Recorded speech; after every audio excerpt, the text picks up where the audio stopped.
تو تجھے تو میری راحت سے غرض ہے نا کہ مجھے راحت کیسے ہوتی ہے، تو مجھے سکون ملا ہے راہ خدا میں دے، میں نفسانی خواہش پوری کر لیتا تو یہ میرا نفس کل پھر مجھ سے مچھلی مانگتا، پرسوں کہتا نہیں چھوٹے گوشت کی یخنی بھی چاہیے۔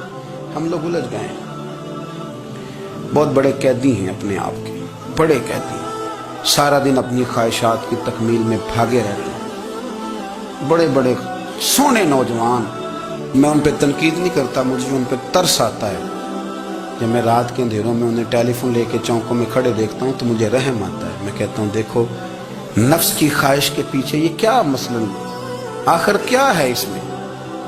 ایک عورت کے پیچھے تباہ کر لیا اپنے آپ کو، یعنی زیادہ سے یہ کوئی مقصود ہے؟ یہ کوئی مقصد حیات ہے جس کو مقصد بنا لیا ہے؟ میرے عزیز بات کو سمجھ لیں، اتنا خوبصورت آدمی ہے اور اتنا اس کا اونچا قد کاٹ ہے، اور کیا کس کے پیچھے یہ بھاگا ہوا ہے؟ بڑا سمجھدار، دانشور، عقل مند آدمی، ذی روح بندہ، لیکن اس کا سٹیٹس آپ یہ ملاحظہ کریں کہ وہ 20-40 ہزار کی خاطر جھوٹ بولتا ہے، دھوکہ دیتا ہے، فریب اور فراڈ کرتا ہے۔ ہم اپنی نفسانی خواہشات کے پیچھے اس طرح بھاگتے ہیں کہ ہم اصل سے رہ جاتے ہیں۔ میری باتوں کی سمجھ آ رہی ہے آپ حضرات؟ تھوڑا تھوڑا کر کے، ایک ایک کر کے ان کی باتیں کم مانیں۔ ضروری تو نہیں نا کہ سویرے ناشتہ بازار سے اپنی مرضی کا تگڑا کیا ہے، بازار سے لا پوڑیاں چنے بہترین کھائے، اور پوڑیاں چنے ابھی کھائے نہیں، شاپر میں ڈالے ہوئے ہیں، اور وہ لے کے ابھی آ رہا ہے، تو ساتھ ہی رستے سے گوشت بھی چھوٹا اچھا لگا تو 2 کلو وہ بھی لے آئے کہ پوڑیاں چنے کھاؤں گا اور دوپہر کے لیے گوشت پکاؤں گا۔ وہ پہلے یہ تو کھا لے صاحب، اس سے تو نجات پا لے۔ یہ پتہ نہیں ہضم ہوتا ہے کہ کچھ اور کرتا ہے تیرے ساتھ، لیکن وہ گوشت بھی ساتھ لے آیا۔ یعنی ٹیبل پہ، ناشتے کے ٹیبل پر بیٹھ کے فیصلہ ہو رہا ہوتا ہے کہ ہم نے کیا کھانا ہے، ہم نے کدھر جانا ہے۔ سنگیو یاد رکھو، باتوں کو سمجھو اور غور کرو۔ یہ تھوڑا تھوڑا کر کے جب ہم چھٹکارا حاصل کرنے کی کوشش کریں گے نا، چھٹکارا حاصل کرنے کی، کہیں جگہ سے، کسی جگہ سے اگر آپ کو تنبیہ ہوتی ہے نا، تنبیہ، اس میں بھی بڑا مزہ آتا ہے، اس میں بڑا۔ ہمارے ایک بزرگ تھے، تو ایک دن نہ میں گیا تو کہنے لگے الحمدللہ آج میں بڑے سکون میں ہوں۔ میں نے کہا جی وہ کیا ہوا؟ کہنے لگے میں اپنے آپ کو بڑا پیر صاحب سمجھنے لگ گیا تھا، تو ایک وابڈا کے کسی آدمی سے کام تھا، تو میرے ایک دوست نے مجھے کہا کہ پیر صاحب اس کو ٹیلی فون کر دیں، سنا ہے آپ کا عقیدت مند ہے۔ میں نے اس بندے کو ٹیلی فون کیا تو کہتا پیر صاحب میں عزت آپ کی بڑی کرتا ہوں پر یہ کام نہیں ہو سکتا۔ کہتے ہیں جب اس نے مجھے کہا نا تو کچھ بھی نہیں، تو مجھے بڑا مزہ آیا، ورنہ میرا تو نفس پھول گیا تھا۔ میں تو سمجھتا تھا کہ جو میں کہتا ہوں ویسے ہی ہو جاتا ہے۔ کہتے اس نے تھوڑا سا نا مجھے لیول میں کیا ہے، مجھے مزہ آیا۔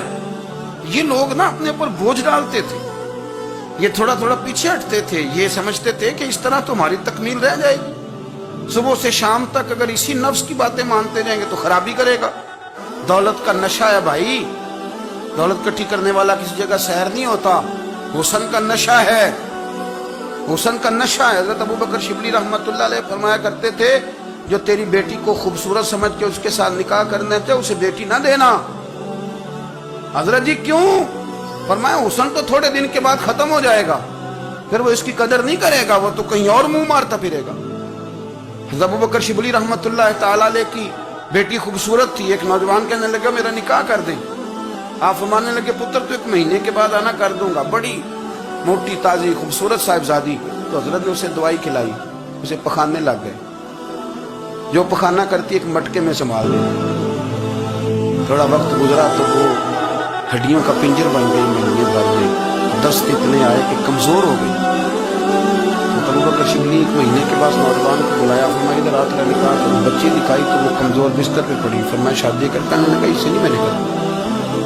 فرمایا یہ وہی ہے؟ کہنے لگا جی نہیں۔ فرمایا تو کہتا تھا مجھے عشق ہے، کدھر گیا تیرا عشق؟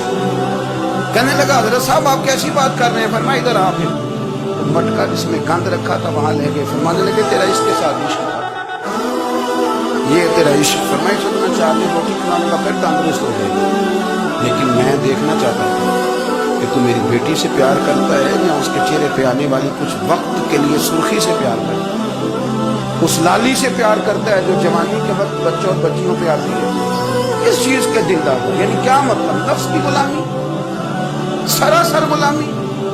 اور پلٹ پلٹ کے اور بڑے بڑے سیانے بندے چھوٹی سی خواہش کی، بڑا سمجھدار آدمی، بڑا سیانا بندہ۔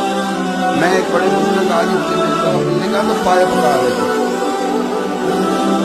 خود پائے پکا رہے تھے، وہ بڑے پیار کی بات ہوتی ہے، تامت باندھی ہوئی اور بڑی جناب خستہ حالی اور وہ پائے پکا رہے ہیں۔ تو میں نے ان سے کہا کہ پائے تو کسی اور بھی پکا لینے تھے، آپ بخاری لے کے بیٹھتے، چلو میری طرح کو تو بندہ آپ سے استفادہ بھی کر لیتا۔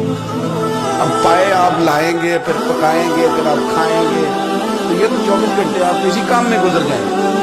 یہ چھوٹی سی خواہش کی، میں کسی چیز کو حرام نہیں کہہ رہا، قرآن پاک کی جو آیت پڑھی ہے صرف اس کی تفسیر آپ کے سامنے عرض کر رہا ہوں۔ ہماری خواہشات ماں پالتی ہے، آپ کو نہیں پتا کتنے دکھ سہتی۔ میں ان ماؤں کو جانتا ہوں جو بیٹے کے حصوں کی مار بھی اس کے ابے سے کھاتی ہیں، مار کھاتی ہیں۔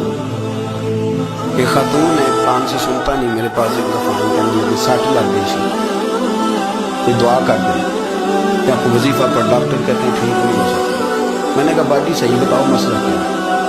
کہنے نہیں کچھ بھی نہیں، مسئلہ کیا ہونا ہے، پتر غلط نکل آیا ہے، اس کا باپ روز مارتا ہے، میں آگے گئی ہوں تو اس نے ایک تھپڑ میرے کان پہ مار دیا، پردہ پھٹ گیا۔ مائیں مار کھاتی ہے، لیکن وہ پتر جس کو بڑی محنت سے پالا ہے، وہ جوان ہوتا ہے تو اماں سے کہتا ہے تجھے چھوڑ دینا ہے، پر جس لڑکی سے میرا ٹیلی فون پہ رہا تھا اسے نہیں میں نے چھوڑ، وہ نہیں چھوڑ سکتا، ہر شے کچل جاتا ہے وہ۔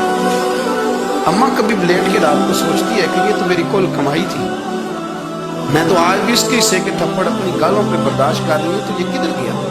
اردشیر نام کا بادشاہ تھا، حضرت محدث ابن الجوزی آج 700 سال پہلے لکھتے ہیں۔ اردشیر بادشاہ بڑا خوبصورت تھا، جوان تھا، بڑا عقل مند تھا، اس نے اس طرح کی قریب قریب کی ساری ریاستوں پہ قبضہ کر لیا، بڑا عقل مند زیرک تھا، قبضہ ہو گیا۔ ایک بادشاہ بڑا سخت تھا، اس کے ساتھ جب پنجہ ازمائی ہوئی تو اردشیر کہتا ہے اس پہ میرا قبضہ نہیں ہو رہا تھا، اور جب ہم نے ساری ریاستوں نے اس پر حملہ کیا تو ایک قلعے کے اندر قلعہ بند ہو گیا۔ اردشیر بڑا خوبصورت آدمی تھا، بڑا سمجھدار تھا، تو وہ بادشاہ قلعہ بند ہو گیا، اس نے کہا نکلنا ہی نہیں، اب وہ اندر بند ہے، یک بار بھی حملہ کیا تو وہ بڑا بڑا قلعہ میں اس میں بند ہو گیا۔ اس بادشاہ کی نا جس پر حملہ کیا، اس کی بیٹی اچانک ایک دن قلعے کی دیوار پہ چڑھی تو اردشیر کے حسن و جمال کو دیکھا تو عاشق ہو گئی، اور اپنے ہی باپ کے خلاف اسے کہنے لگی کہ اگر تم میرے ساتھ شادی کا وعدہ کرے نا تو میں تجھے رستہ بتاتی ہوں، حملہ کروں۔ اس نے کہا میرا وعدہ رہا، تو رستہ بتا۔ اس نے رستہ بتایا اس لڑکی نے، اور بادشاہ نے حملہ کیا تو اس کا باپ قتل کیا، اس علاقے پہ قبضہ کیا، شادی کے وعدے پہ۔ ہاں نفسانی خواہش بندے کو اندھا کر دیتی، نہیں سمجھ آتی اس کو میں کدھر گیا، اندھا کر دیتی۔ حملہ کیا، اور جب اس لڑکی کو لے کے آیا نا اپنے محل میں، پہلے دن شادی کی پہلی رات تھی، بستر بچھایا کنیز نے، وہ کبھی کروٹ ادھر بدلتی کبھی ادھر بدلتی، تو بادشاہ کہنے لگا کیا ہے؟ کہنے لگی بستر میں کچھ ہے، مجھے تکلیف دے رہی۔ اس نے چراغ جلائے اور جب بستر اٹھایا تو ایک اتنا سا دھاگا نکلا، دھاگے سے عموماً تکلیف نہیں ہوتی۔ اس نے کہا تو اتنی نرم و نازک ہے کہ دھاگا؟ کہنے لگی میرا باپ نا میرے ساتھ اتنا پیار کرتا تھا کہ روز میرا بستر بھی خود بچھاتا تھا، اور اس نے آلہ رکھا ہوا تھا، وہ ناپتا تھا کہ یہ پایا اونچا نیچا تو نہیں، میری بیٹی کا بینس سوتے وقت خراب نہ ہو، اور میرے لیے گوشت اور کپڑے بھی خود پسند کر کے لاتا تھا، کھانے پینے کا خود خیال کرتا تھا۔ اردشیر کہنے لگا اچھا اتنا پیار کرتا تھا، پھر تو نے اس کے ساتھ کیا کیا؟ کہنے لگا بلاؤ کنیزوں کو بلایا، ورنہ اس کو اٹھاؤ اور جلاد کے پاس لے جاؤ، اسے کہو کہ اس کے بال ایک گھوڑے کے ساتھ باندھے، پیر دوسرے گھوڑے کے ساتھ باندھے، اور ایک گھوڑا ادھر بھگا دے کدھر بھگا دے، یہ جس کے باپ نے اتنا پیار کیا، یہ نفس کی اتنی غلام ہے کہ اس کی وفادار نہیں رہی تو میری وفادار کیسے بنے؟ اس نے اتنے نازوں سے پالا کہ دھاگا اسے برداشت نہیں۔ او یارو یاد رکھو، اگر نفس کی غلامی کرو، بڑے بڑے وفاداروں کو چھوڑ کے غلامی کرو تو پھر کہو وفادار مل جائیں، کوئی بول ابا لڑا نہ بول بیٹھے، ਹੁੰਦੇ ਖਸਮ ਨਾਰਾਜ਼ ਬੜਬੋਲੀਆਂ ਦੇ, ਕਾਂਸੇ ਖਾਏ ਤੇ ਬੁਲਬੁਲ ਠੰਡ ਪਾਏ। ਬੜੇ ਫਰਕ ਨਹੀਂ ਸੱਜਣਾ ਬੋਲੀਆਂ ਦੇ, ਜਿਹੜੀਆਂ ਖਸਮਾਂ ਦੀ ਵਿੱਚ ਰਜ਼ਾ ਵਸਣ, ਭਾਗ ਜਾਗ ਜਾਂਦੇ ਉਹਨਾਂ ਗੋਲੀਆਂ ਦੇ। ਆਓ ਕੁੜੀਆਂ ਨੂੰ ਸਰਦਾਰ ਪੈਣ ਧੱਕੇ ਤੇ ਸ਼ਰਮਾਂ ਵਾਲੀ